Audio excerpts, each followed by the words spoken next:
Latest update पाने के लिए हमारे चैनल पंचामृत को सब्सक्राइब कर बेल आइकॉन को प्रेस करें तथा हमारे वीडियोस को लाइक करें।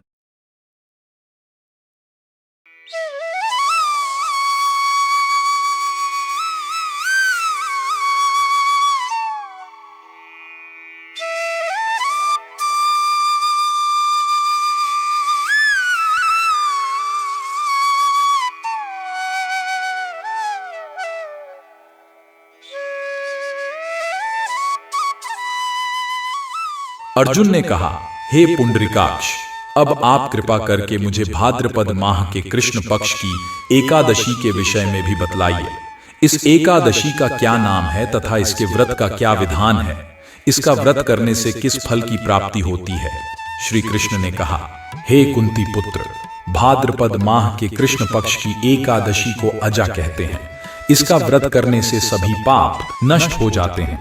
जो मनुष्य इस दिन श्रद्धा पूर्वक भगवान का पूजन करते हैं, उनके सभी पाप नष्ट हो जाते हैं। इहलोक और परलोक में मदद करने वाली इस एकादशी व्रत के समान संसार में दूसरा कोई व्रत नहीं है। अब ध्यान पूर्वक इस एकादशी का महात्म्य श्रवण करो। पौराणिक काल में अयोध्या नगरी में एक चक्रवर्ती राजा राज्य करता था। उसका नाम हरिश्चंद्र था। वह अत्यंत वीर, प्रतापी तथा सत्यवादी था। प्रभु इच्छा से उसने अपना राज्य स्वप्न में एक ऋषि को दान कर दिया और परिस्थितिवश उसे अपनी स्त्री और पुत्र को भी बेच देना पड़ा। स्वयं वह एक चांडाल का दास बन गया। उसने उस चांडाल के यहाँ कफन लेने का काम किया, किंतु उसने इस आपत्ति के काम में भी सत्य का साथ नहीं छोड़ा।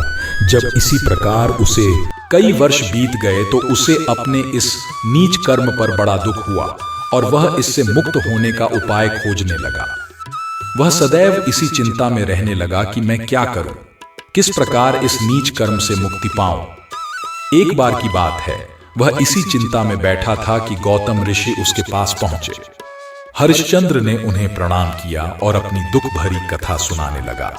राजा हरिश्चंद्र की दुख भरी कहानी सुनकर महर्षि गौतम भी अत्यंत दुखी हुए और उन्होंने राजा से कहा, हे राजन, भादों के कृष्ण पक्ष की एकादशी का नाम अजा है। तुम उस एकादशी का विधान पूर्वक व्रत करो तथा रात्रि को जागरण करो। इससे तुम्हारे सभी पाप नष्ट हो जाएंगे। महर्षि गौतम इतना कह अंतर्ध्यान हो गए। अजा नाम की एकादशी आने पर राजा हरिश्चंद्र ने महर्षि के कहे अनुसार विधान पूर्वक उपवास तथा रात्रि जागरण किया। इस व्रत के प्रभाव से राजा के सभी पाप नष्ट हो गए। उस समय स्वर्ग में नगाड़े बजने लगे तथा पुष्पों की वर्षा होने लगी। उसने अपने सामने ब्रह्मा, विष्णु, महेश तथा देवेंद्र आदि देवताओं को खड़ा पाया। उसने अपने मृतक पुत्र को जीवित तथा अपनी पत्नी को राजसी वस्त्र तथा आभूषणों से परिपूर्ण देखा। व्रत के प्रभाव से राजा को पुनः अपने राज्य की प्राप्ति हुई। वास्तव में एक ऋषि ने राजा की परीक्षा लेने के लिए यह सब कौतुक किया था, परंतु अजा एकादशी के व्रत के प्रभाव से ऋषि द्वारा रची गई सारी माया समाप्त हो गई और अंत समय में हरिश्चंद्र अपने परिवार सहित स्वर्ग लोक को गया। हे राजन, यह सब अजा एकादशी के व्रत का प्रभाव था। जो मनुष्य इस उपवास को विधान पूर्वक करते हैं तथा रात्रि जागरण करते हैं, उनके सभी पाप नष्ट हो जाते हैं और अंत में वे स्वर्ग को प्राप्त करते हैं। इस एकादशी व्रत की कथा के श्रवण मात्र से ही अश्वमेध यज्ञ के फल की प्राप्ति हो जाती है। कथा सार, मनुष्य को भगवान के प्रति पूर्ण श्रद्धा रखनी चाहिए।